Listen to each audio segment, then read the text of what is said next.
আপনি কি প্রচুর টাকা দেনা করে ফেলেছেন? একটি দেনা শোধ করতে গিয়ে আরেকটি দেনা করতে হচ্ছে। দেনা থেকে কিছুতেই মুক্তি পাচ্ছেন না। ব্যাংক আর লোন দিতে চাইছে না। এই মুহূর্তে আপনাকে পাবলিক ইন্টারেস্টে টাকা নিতে হচ্ছে, এবং এই করতে করতে আপনি কোনো কুহক জালে জড়িয়ে পড়ছেন না তো, যেখান থেকে কোনো রকম ভাবে বেরোনোর উপায় নেই? আমি আপনাদেরকে বলবো, আপনার ভবিষ্যৎ কিন্তু আস্তে আস্তে অন্ধকারের মধ্যে দিয়ে যাচ্ছে। কারণ এই ধরনের দিনায় যখন আপনি পড়ে যান এবং হাই ইন্টারেস্ট বা চড়া সুদে যখন আপনি নেন টাকা পয়সা, ব্যবসার উন্নতি হলো, আপনি কিন্তু সেই উন্নতি উপলব্ধি করতে পারবেন না।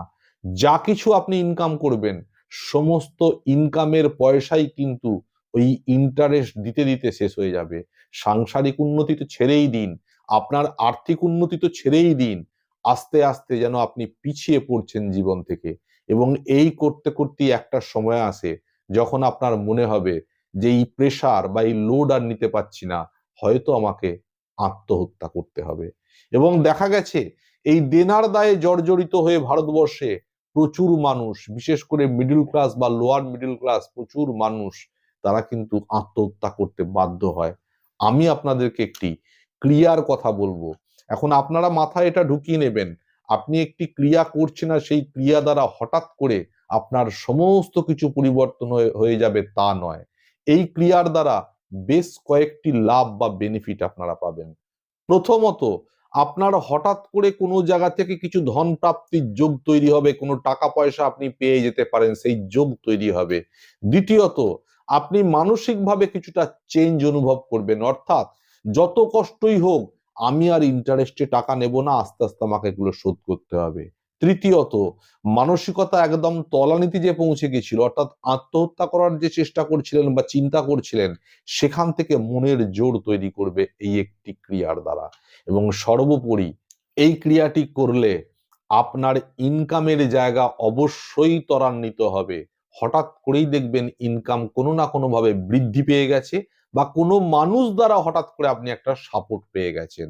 মূল কথা, আপনার সেই দেনা বা লোন শোধ করার মতো একটা পথ আপনি আস্তে আস্তে খুঁজে পাবেন।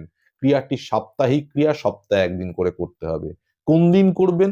প্রত্যেক শনিবার দিন করবেন, সকাল 8টার থেকে দুপুর 12টার আগে পর্যন্ত। তার আগে আপনাকে একটি কাজলের কৌটো জোগাড় করতে হবে। যে কাজল চোখে পড়ে তার কৌটো পাওয়া যায়, স্টিকটা কিন্তু নয়। এই কাজলের কৌটো একটা আপনাকে কিনে আনতে হবে। সেটা শনিবারের আগে যে কোনো দিন আপনি কিনে এনে রেখেছেন। এবার শনিবার দিন সকালবেলা বাসি মুখে জল না খেয়ে শুধুমাত্র একটা পরিষ্কার বা কাঁচা কাপড় পরে বা কাঁচার জামা কাপড় পরে আপনাকে যেতে হবে কাছাকাছি কোনো অশ্বত্থ গাছ, বট গাছ অথবা আম গাছের গোড়ায়। সেখানে গিয়ে একটি 6 ইঞ্চি সাইজের ছোট গর্ত খুঁড়ে নেবেন। যে কোনো জিনিস ব্যবহার করে আপনি গর্তটা করতে পারেন। সেই গর্তের মধ্যে অশ্বত্থ, বট কিংবা আম গাছের গোড়ায় করতে হবে। সেই গর্তের মধ্যে আপনি এই যে কাজলের কৌটোটি নিয়ে গেছেন, সেটাকে ভূমির মধ্যে আপনি পুঁতে দিন, মাটি চাপা দিয়ে দিন, এবং মনে মনে আপনাকে প্রার্থনা করতে হবে বা সংকল্প করতে হবে। সেটা হলো যে আমি দিনার দায়ে জর্জরিত, সেখান থেকে মুক্তি পেতেই কাজটি করছি। সেখান থেকে যেন মুক্তি পাওয়ার জন্য পথ খুব তাড়াতাড়ি আমার জন্য খুলে যায়। এবং আসার আগে ওই যে অশ্বত্থ গাছ, বট গাছ বা আম গাছের গোড়ায় আপনি পুঁতে দিয়েছেন, সেই গাছের গোড়ায় দাঁড়িয়ে সেই গাছের কাছে অনুমতি নিতে হবে যে হে বৃক্ষ বা এই ইউনিভার্সের মধ্যেই তোমার অবস্থান, আমি তোমার কাছ থেকে একটি পাতা নিচ্ছি। নিখুঁত পাতা একটি নেবেন, এবং সেই পাতাটা তার অনুমতি নিয়ে নিয়ে সেই পাতাটিকে আপনাকে আনতে হবে। আপনার ব্যবসার স্থলে আপনি যেখানে বসেন সেখানে আসন বা কোনো গদির উপর যদি বসে থাকেন, তার নিচে সারাটি সপ্তাহ সেটা রেখে দেবেন। যদি নাও বসেন, যদি কাঠের ওপর বা মেঝেয় বসেন, তাহলে একটা আসন নিয়ে বসার ব্যবস্থা করুন। সেই আসনের নিচে বা গদির নিচে আপনি সেই অশ্বত্থ পাতা, বট পাতা বা আম পাতাটিকে সারা সপ্তাহ রেখে দিন। আবার পরের সপ্তাহে সেই পাতাটিকে সঙ্গে করে নিয়ে গিয়ে সেই গাছের গোড়ায় পুনরায় ফেরত দিয়ে আসবেন। একই ক্রিয়া করবেন শনিবার দিন। কাজলের একটি কৌটো পুঁতে দেবেন এবং আবার একটি নতুন পাতা অনুমতি নিয়ে ভেঙে নিয়ে আসবেন। এইভাবে কয়েকটি সপ্তাহ করে দেখুন, আপনার হঠাৎ করে কোনো না কোনো জায়গা থেকে ইনকামের স্কোপ তৈরি হয়ে যাবে, ইনকাম বৃদ্ধি পাবে, লোন আস্তে আস্তে কন্ট্রোলে আসবে।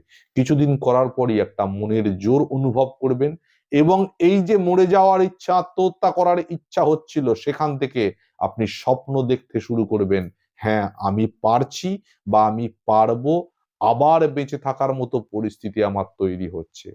মায়ের কৃপায়, ঈশ্বরের কৃপায় আপনারা ভালো থাকুন, সুস্থ থাকুন, এই কামনা করে আজকে বিদায় নিলাম। জয় মা, জয় মা সর্বমঙ্গলা।